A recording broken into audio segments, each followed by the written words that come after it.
எசேக்கியேல் தீர்க்கதரிசியின் புஸ்தகம் 5ஆம் அதிகாரம். பின்னும் அவர், மனுபுத்திரனே, சவரகன் கத்தியாகிய கருக்கான கத்தியை வாங்கி அதனால் உன் தலையையும் உன் தாடியையும் சிரைத்துக் கொண்டு பின்பு நிறுக்கும் தராசை எடுத்து அந்த மயிரை பங்கிடக் கடவாய். 1/3 பங்கை எடுத்து முற்றுகை போடும் நாட்கள் முடிகிற போது நகரத்தின் நடுவிலே அக்கினியால் சுட்டெரித்து 1/3 பங்கை எடுத்து அதை சுற்றிலும் கத்தியாலை வெட்டி 1/3 பங்கை எடுத்து காற்றிலே தூற்றக் கடவாய். அவைகளின் பின்னாக நான் பட்டயத்தை உருவுவேன். அதில் கொஞ்சம் மாத்திரம் எடுத்து அதை உன் வஸ்திரத்தோரங்களில் முடிந்து வைப்பாயாக. பின்னும் அதில் கொஞ்சம் எடுத்து அதை தீயின் நடுவில் எரிந்து அதை அக்கினியால் சுட்டெரிப்பாயாக. அதிலிருந்து இஸ்ரவேல் வம்சத்தார் அனைவருக்கும் விரோதமாக அக்கினி புறப்படும். கர்த்தராகிய ஆண்டவர் சொல்லுகிறது என்னவென்றால், இதுவே எருசலேம், புறஜாதிகளின் நடுவிலே நான் அதை வைத்தேன். அதை சுற்றிலும் தேசங்கள் இருக்கிறது. அது புறஜாதிகளை பார்க்கிலும் என் நியாயங்களையும் தன்னை சுற்றிலும் இருக்கிற தேசங்களை பார்க்கிலும் என் கட்டளைகளையும்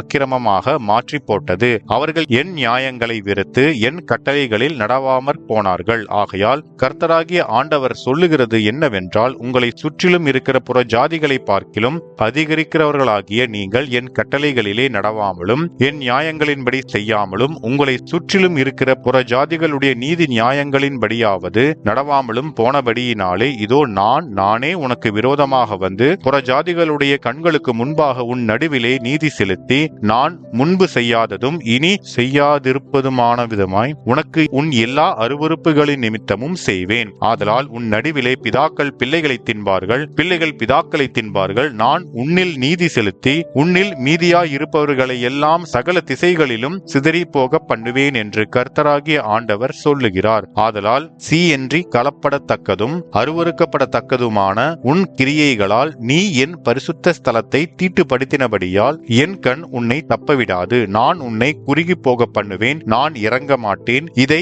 என் ஜீவனை கொண்டு சொல்லுகிறேன் என்று கர்த்தராகிய ஆண்டவர் உரைக்கிறார். உன்னிலே 1/3 பங்கு கொள்ளை நோயால் சாவார்கள், பஞ்சத்தாலும் உன் நடுவிலே மடிந்து போவார்கள். 1/3 பங்கு உன்னை சுற்றிலும் இருக்கிற பட்டயத்தால் வெட்டுண்டு விழுவார்கள். 1/3 பங்கை நான் சகல திசைகளிலும் சிதறி போக பண்ணி அவர்கள் பின்னே பட்டயத்தை உருவுவேன். இப்படி என் கோபம் நிறைவேறும். இப்படி நான் என் உக்கிரத்தை அவர்கள் மேல் தங்க பண்ணுகிறதினால் என்னை ஆற்றிக்கொள்வேன். நான் என் உக்கிரத்தை அவர்களில் நிறைவேற்றும் போது கர்த்தராகிய நான் என் வைராக்கியத்திலே இதை பேசினேன் என்று அறிவார்கள். கடந்து போகிற யாவருடைய கண்களுக்கு முன்பாகவும் உன் சுற்றுப்புறத்தாராகிய ஜாதிகளுக்குள்ளே நான் உன்னை பாழும் நிந்தையும் ஆக்குவேன். நான் கோபத்தாலும் உக்கிரத்தாலும் கொடிய தண்டனைகளாலும் உன்னில் நீதி செலுத்தும் போது உன் சுற்றுப்புறத்தாராகிய ஜாதிகளுக்கு அது நிந்தையும் துர்க்கீர்த்தியும் எச்சரிப்பும் பிரமிப்புமாய் இருக்கும். கர்த்தராகிய நான் இதை சொன்னேன். உங்களை அழிப்பதற்கு நான் அனுப்பும் அழிவுக்கேதுவான பஞ்சத்தின் கொடிய அம்புகளை நான் அவர்களுக்குள்ளே எய்யும் போது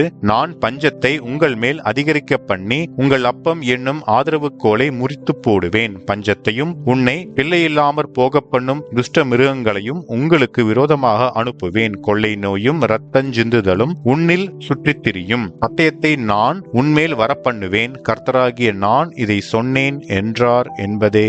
ஆமென்.